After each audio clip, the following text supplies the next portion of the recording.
5 సంవత్సరాల్లో ఎక్కినాయా లేదని అడుగుతున్నా. అప్పుడు తెలంగాణ ప్రభుత్వం ప్రజల సంక్షేమం కోసం అంకితభావంతో పనిచేస్తుందని డిప్యూటీ సీఎం బట్టి విక్రమార్క అన్నారు. రోడ్ల నిర్మాణ పనులను వేగవంతం చేయాలని సంబంధిత శాఖ అధికారులకు ఆదేశాలు జారీ చేశారు.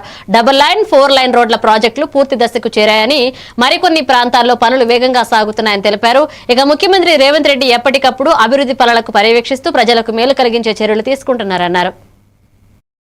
ఒక్క నిమిషం కూడా ఆలస్యం చేయకుండా ఇక్కడికి వచ్చి కొబ్బరికాయ కొట్టి పనులు మొదలు పెట్టించినటువంటి చరిత్ర. అంటే ఒక్క నిమిషం ఆలస్యమైనా ఈ ప్రాంత అభివృద్ధికి నష్టం జరుగుతుందనేటువంటి ఆలోచనతో తపనతో పనిచేస్తున్నటువంటి వ్యవస్థ మీ అందరికీ గుర్తు చేయాలన్నటువంటి ఆలోచనతోనే నేను ఈ విషయాలు చెప్తా ఉన్నాను.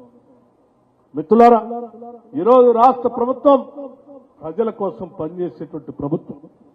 ఈరోజు 4 లైన్ 4 లైన్ రోడ్డు వాడివాడిగా అతి త్వరలో పూర్తి చేసే కార్యక్రమాన్ని ముఖ్యమంత్రి గారు దగ్గరుండి పర్యవేక్షణ చేస్తూ, అట్లాగే R&D మంత్రి గారు దగ్గరుండి పర్యవేక్షణ చేస్తూ ఈ ప్రాంత అభివృద్ధి కోసం ఈ ప్రాంత శాసనసభ్యుడు రామ్మోహన్ రెడ్డి గారు మిగతా మిత్రులందరూ కోరిక మేరకు వడివడిగా చేసే కార్యక్రమంతో పాటు అనేక సంక్షేమ కార్యక్రమాలు కూడా ఈ ప్రాంతంలో చేపడతా ఉన్నాం. ఈరోజు విద్యుత్ శాఖకు సంబంధించినటువంటి సమాచారం తీసుకుంటే కేవలం ఈ జిల్లాకు సంబంధించి నేను